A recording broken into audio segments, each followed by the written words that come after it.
কাঁচা আম শেষ হওয়ার আগেই বানিয়ে রেখে দাও 1 বছরের জন্য কাঁচা আমের পাঁপড়। Welcome back to my channel নিপার ঘর সংসার। নিপার ঘর সংসারের আরেকটি রেসিপিতে তোমাদের অনেক অনেক স্বাগত। আজকে আমি তোমাদের সাথে শেয়ার করব কাঁচা আমের পাঁপড়। ভিডিওটা স্কিপ না করে পুরো ভিডিওটা দেখবে। যারা আমার ভিডিও রোজ দেখো তাদেরকে অসংখ্য ধন্যবাদ, আর যারা প্রথম দেখছো তাদেরকেও অসংখ্য ধন্যবাদ। ভিডিওটা স্কিপ করলে তোমরা কিন্তু কিচ্ছু বুঝতে পারবে না কি করে আমি কাঁচা আমের পাঁপড়টা বানিয়ে স্টোর করে রাখছি। তো এখানে আমি একটা কাঁচা আম নিয়েছি আর 1 কাপ সাবু বড় দানা আমি রাতে ভিজিয়ে রেখেছিলাম সুবিধের জন্য। এর কাছে যদি বড় দানা সাবু না থাকে ছোট দানা নিলেও হবে। তো প্রথমে আমি আমটাকে ভালো করে খোসা ছাড়িয়ে ছোট ছোট করে কেটে নেব। এই কাঁচা আমের পাঁপড় কিন্তু অসম্ভব টেস্ট হয়। তোমরা কিন্তু 1 বছরের জন্য কাঁচা আমের পাঁপড় বানিয়ে স্টোর করে রাখতে পারো। এখন বাজারে অনেক কাঁচা আম পাওয়া যাচ্ছে। কাঁচা আম থাকতে থাকতেই কিন্তু তোমরা পাঁপড় বানিয়ে স্টোর করে রাখতে পারো, তাহলে সারা বছর এই আমের পাঁপড় খেতে পারবে। আমের বীজটা ফেলে দিয়ে আমটাকে ছোট ছোট করে কেটে নিয়েছি। সাবুদানাগুলো রাতে ভিজিয়ে রাখাতে খুব ভালো নরম হয়ে গেছে। এবারে বড় একটা মিক্সচার জার নিয়েছি, এর মধ্যে সাবুদানাগুলো দিয়ে একটা সফট পেস্ট বানিয়ে নেব। মিক্সচার জারে একটু জল অ্যাড করে দিচ্ছি। এই জল অ্যাড করে দিয়ে তারপর আমি পেস্টটাকে বানিয়ে নেব। গ্যাসের উপর কড়া বসিয়ে দিয়েছি, কিছুটা জল অ্যাড করে দিলাম, খুব সামান্য পরিমাণে জল অ্যাড করলাম। এর মধ্যে আমি ছোট ছোট করে কেটে রাখা আমগুলো অ্যাড করে দেব। আমগুলো যতক্ষণ না সেদ্ধ হবে ততক্ষণ ফুটিয়ে নেব। কাঁচা আম সেদ্ধ হতে বেশিক্ষণ টাইম লাগে না, 2-3 মিনিটের মধ্যে আমগুলো সেদ্ধ হয়ে গেছে। এবারে একটা হ্যান্ড ব্লেন্ডার দিয়ে আমগুলোকে ভালো করে ম্যাশ করে নিতে হবে। হ্যান্ড ব্লেন্ডারটা দিয়ে ভালো করে চেপে চেপে আমগুলোকে ম্যাশ করতে হবে যেন কোনো লাম্পস না থাকে। আমগুলো ভালো করে ম্যাশ করা হয়ে গেছে, এর মধ্যে কিন্তু একটুও লাম্পস নেই, একদম লিকুইড হয়ে গেছে। এবারে 2-3 মিনিট আরও ফুটিয়ে নিতে হবে। আমটা অনেকটাই ঘনত্ব হয়ে এসছে, এর মধ্যে আমি পেস্ট করে রাখা সাবুদানাটা অ্যাড করে দিচ্ছি।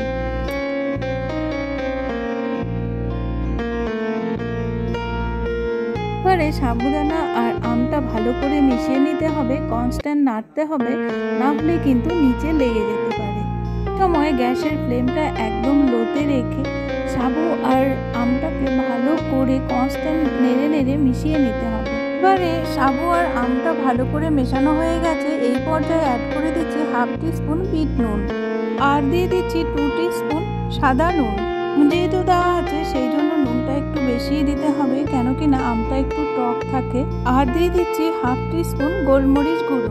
ওটা একটু টক টক নোনতা নোনতা ঝাল ঝাল হবে, খেতে ভালো লাগবে। আর দিয়ে দিচ্ছি 1/2 টিস্পুন চিলি ফ্লেক্স আর 1/2 টিস্পুন গোটা জিরে। জিরের ফ্লেভারটা কিন্তু দারুণ আসে। এবারে সব কিছুকে ভালো করে মিশিয়ে নিতে হবে। সব উপকরণগুলো মিশিয়ে নেওয়ার পর এর মধ্যে অ্যাড করে দিচ্ছি 2 ফোঁটা সবুজ ফুড কালার। ফুড কালারটা একদমই অপশনাল, যদি ঘরে থাকে তবেই দেবে। সবার বাড়িতে ফুড কালার থাকে না, আর যদি না থাকে তাহলে ন্যাচারাল কালারও রাখতে পারো, তাহলেও কোনো অসুবিধে নেই। কাঁচা আমের কালারটা রাখার জন্যই আমি 2 ফোঁটা ফুড কালার ইউজ করেছি।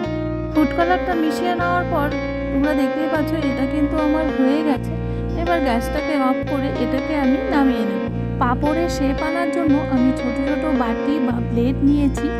এই প্লেটগুলোতে আগে থেকে আমি তেল মাখিয়ে রেখেছি। এবার অল্প অল্প করে এই বাটিগুলোতে সাবুর পাঁপড়গুলো দিয়ে দেবো।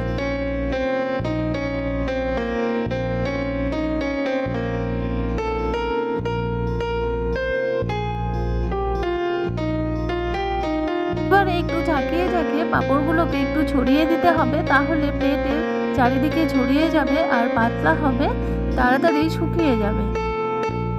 এভাবে করে নিতে হবে সবগুলো। তেল মাখানোর একটাই কারণ হলো পাঁপড়গুলো তাড়াতাড়ি থালার থেকে বা বাটি থেকে উঠে আসবে। সমস্ত পাঁপড়গুলো আমার একদম রেডি হয়ে গেছে। এবার এগুলোকে আমি রোদে শুকিয়ে নেব, কেন কিনা বাইরে প্রচুর রোদ উঠেছে।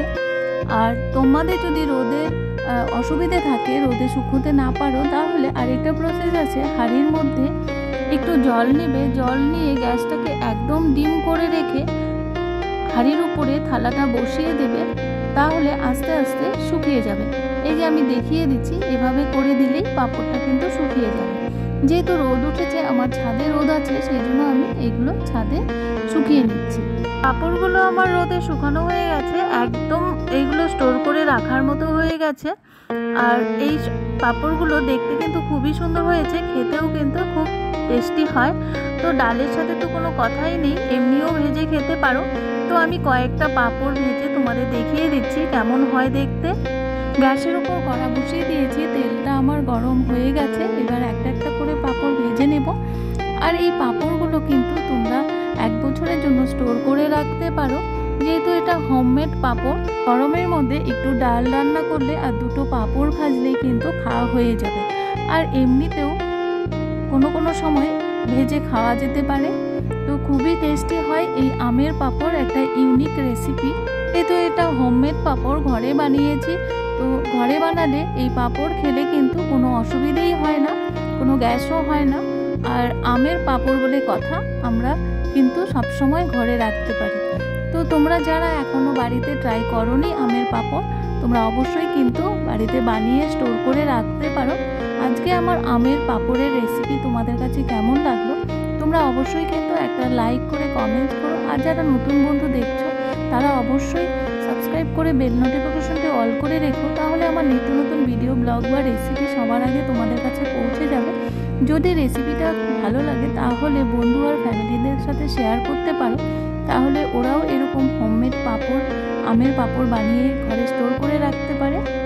বাড়িতে হঠাৎ করে গেস্ট চলে আসলে তোমরা ডালের সাথে এই পাঁপড় কিন্তু সার্ভ করতে পারো। গেস্টরা কিন্তু খেয়ে খুব খুশিও হবে আর অবাকও হবে যে আমেরও পাঁপড় হয়।